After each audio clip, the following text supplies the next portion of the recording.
Different forms of DNA. DNA की 5 different forms को अभी तक रिपोर्ट किया गया है। ओके, और उनके अंदर माइनर वेरिएशंस होते हैं, हालांकि वो कंफर्मेशन देते हैं, वॉटसन क्रिक का जो मॉडल है उसके स्ट्रक्चर को वो कंफर्म करते हैं, लेकिन उनमें कई सारे माइनर वेरिएशंस पाए जाते हैं नंबर ऑफ न्यूक्लियोटाइड में, या जो बेस पेयर्स हैं उनके बीच में जो डिस्टेंस है उसमें। ओके, तो सबसे पहले बात करेंगे ए डीएनए की। ए डीएनए के अंदर 11 बेस पेयर्स होते हैं और ये राइट हैंडेड होती है, और जो शुगर फॉस्फेट की जो बैकबोन है वो स्मूथ होती है। जो बी डीएनए है जो हमने डिस्कस किया ही था, बी डीएनए में जो कॉइल होती है, एक कॉइल में 10 बेस पेयर्स होते हैं और ये राइट हैंडेड होता है, और शुगर फॉस्फेट की बैकबोन स्मूथ होती है। जो सी डीएनए है इसके अंदर 9 बेस पेयर्स होते हैं इनके एक कॉइल में, और राइट हैंडेड होता है ये, और शुगर फॉस्फेट की बैकबोन स्मूथ होती है। डी डीएनए की एक कॉइल में 8 बेस पेयर्स होते हैं और ये राइट हैंडेड होता है, और शुगर फॉस्फेट की बैकबोन स्मूथ होती है। फिर लेते हैं हम जेड डीएनए। जेड डीएनए के अंदर 12 बेस पेयर्स होते हैं, ये लेफ्ट हैंडेड होता है, और जो शुगर फॉस्फेट जो बैकबोन है जेड डीएनए की वो जिग जैग पैटर्न में होती है। ओके, तो इस तरीके से डीएनए की 5 फॉर्म्स को अब तक रिपोर्ट किया गया है। Okay, now we are coming to the next topic, the packaging of the DNA. Okay, हमने ये पढ़ा है, हमने ये समझा है कि जो मैमल की जो सेल होती है उसमें जो डीएनए है वो काफ़ी लेंथ में होता है। तो कैसे एक लॉन्ग डीएनए स्ट्रैंड एक ऐसी सेल के अंदर अकोमोडेट होता है जो हमें दिखाई नहीं देती है नेकेड आईज से। So how it is possible? Okay, so इसको समझेंगे हम। Packaging of DNA helix. अगर हम मान लो दो बेस पेयर के बीच के डिस्टेंस को, ओके, टोटल बेस पेयर से मल्टीप्लाई करें, तो दो बेस पेयर के बीच की जो डिस्टेंस होती है 0.34 नैनोमीटर, या 0.34 इंटू 10⁻⁹ मीटर को मल्टीप्लाई करेंगे टोटल बेस पेयर से। तो टोटल बेस पेयर कितने हैं? 6.6 multiplied by 10⁹ base pairs. Okay, तो रिजल्ट आता है, आंसर आता है 2.2 मीटर। तो ये बड़ा ही अजीब बात है कि 2.2 मीटर लंबा डीएनए एक ऐसी सेल में अकोमोडेट हो रहा है जो नेकेड आई से नहीं दिखती हैं।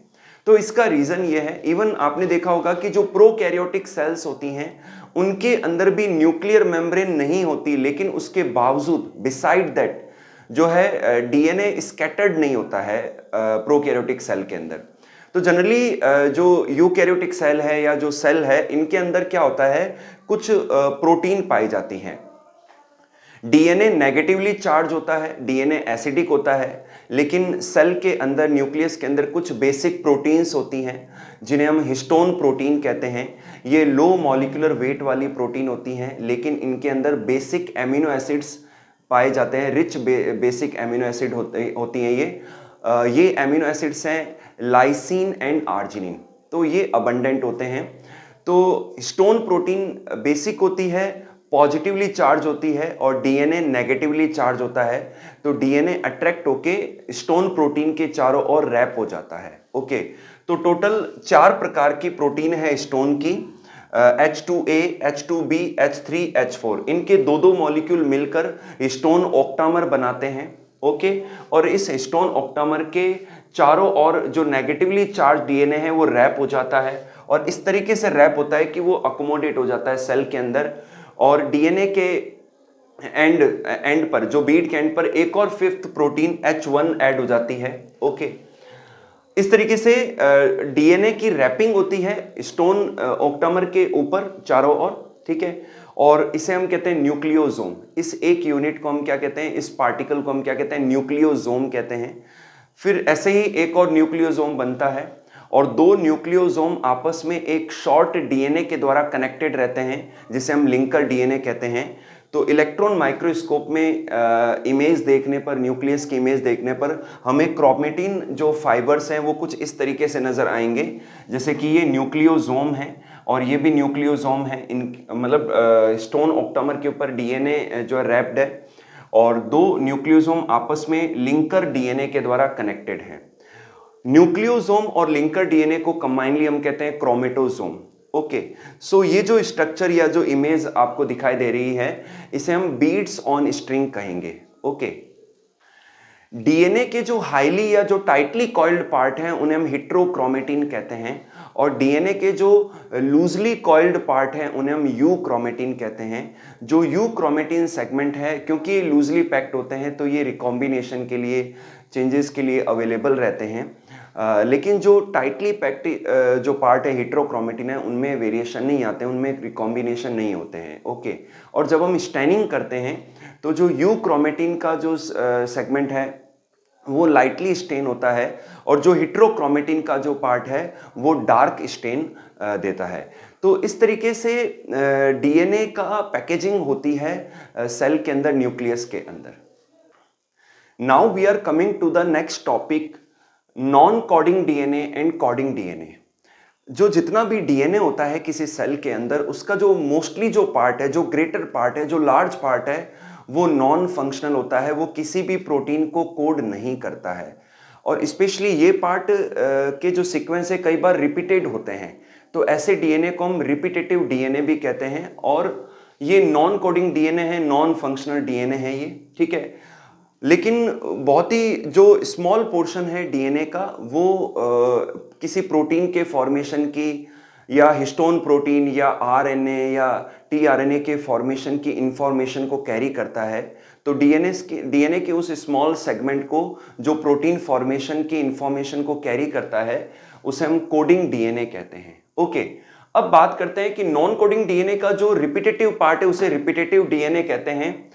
कई बार कुछ ऑर्गेनिज्म की किसी स्पीसीज के कुछ ऑर्गेनिज्म में ये देखा जाता है कि जो रिपीटेटिव डीएनए है उसका कुछ सेगमेंट जो है वो मोबाइल होता है, वो फिक्स साइट पर नहीं होता है, वो चेंज होता रहता है।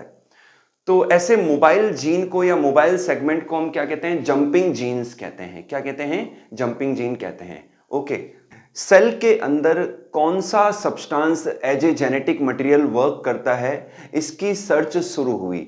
तो 1928 में फ्रेडरिक ग्रिफिथ ने स्ट्रेप्टोकोकस न्यूमोनी बैक्टीरिया को लेकर एक एक्सपेरिमेंट किया। ये जो बैक्टीरिया थे ये न्यूमोनिया डिजीज कॉज करते हैं मैमल्स के अंदर। ग्रिफिथ ने इनके दो प्रकार के स्ट्रेन लिए, smooth strain and rough strain.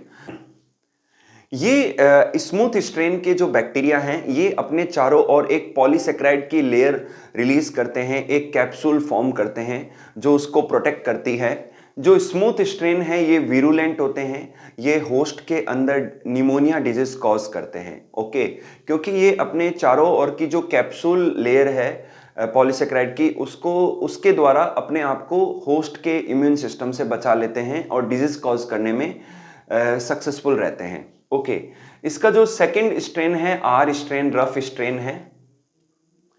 जो रफ स्ट्रेन है ये बैक्टीरिया अपने चारों ओर कोई भी पॉलीसेकेराइड की लेयर फॉर्म नहीं करते हैं, और यही कारण है कि जब ये किसी होस्ट के अंदर एंटर होते हैं तो डिजीज कॉज नहीं कर पाते हैं, अपने आप को ये नहीं प्रोटेक्ट कर पाते हैं होस्ट के इम्यून सिस्टम से, और इसीलिए ये नॉन विरुलेंट हैं, ये डिजीज कॉज नहीं करते। तो एस स्ट्रेन विरुलेंट है और आर स्ट्रेन नॉन विरुलेंट है। ग्रिफिथ ने सबसे पहले एस स्ट्रेन लिया और उसको इंजेक्ट किया माइस के अंदर, और माइस के अंदर इंजेक्ट करने पर उसमें डिजीज हो गई और उसकी डेथ हो गई। ओके, फिर ग्रिफिथ ने आर स्ट्रेन लिया और उसको माइस के अंदर इंजेक्ट किया, और इस बार माइस जिंदा रहा। क्यों? क्योंकि आर स्ट्रेन डिजीज कॉज नहीं करता है। ओके, फिर उन्होंने एस स्ट्रेन लिया और इसको हीट किया, तो हीट करने पर एस स्ट्रेन के जो बैक्टीरिया है वो किल हो गए, और अब इस कल्चर को जब इंजेक्ट किया माइस के अंदर तो इस बार भी जो माइस है जीवित रहा, उसको कोई डिजीज नहीं हुई। ओके, फिर उन्होंने एस स्ट्रेन लिया, हीट किल्ड, और उसमें आर स्ट्रेन के बैक्टीरिया को ऐड किया और कुछ देर के लिए उसको रखा रहने दिया, और फिर उस मिक्स कल्चर को माइस के अंदर इंजेक्ट किया, तो इस बार चूहे में जो माइस में डिजीज हो गई और उसकी डेथ हो गई। तो ग्रिफिथ ने कहा कि जो heat killed S strain bacteria हैं उसके अंदर जरूर कुछ ऐसा ट्रांसफॉर्मिंग सब्सटेंस है जो कि आर स्ट्रेन के बैक्टीरिया के अंदर गया और उसको ट्रांसफॉर्म कर दिया।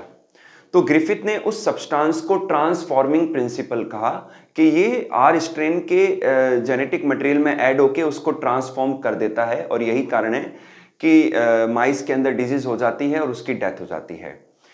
तो ग्रिफिथ के एक्सपेरिमेंट से ये तो शुरुआत हो गई डीएनए का जो सर्च ऑफ जेनेटिक मटेरियल है इसका स्टार्ट हो गया, लेकिन ये कंफर्मेशन नहीं हुआ कि विच is the genetic material, DNA, RNA और प्रोटीन। तो ग्रिफिथ के ट्रांसफॉर्मिंग सब्सटेंस या ट्रांसफॉर्मिंग प्रिंसिपल का जो बायोकेमिकल कैरेक्टराइजेशन है वो 3 साइंटिस्ट ने किया, जो कि हम डिस्कस करेंगे। फ्रेडरिक ग्रिफिथ के एक्सपेरिमेंट से ये क्लियर नहीं हुआ which is the genetic material. Frederick Griffith के एक्सपेरिमेंट में जो ट्रांसफॉर्मिंग प्रिंसिपल बताया गया उसका बायोकेमिकल कैरेक्टराइजेशन किया ओसवाल्ड टी एवेरी ने, कॉलिन मैक्लियोड ने एंड मैकलिन मैकार्टी ने। उन्होंने 1944 में एक एक्सपेरिमेंट किया।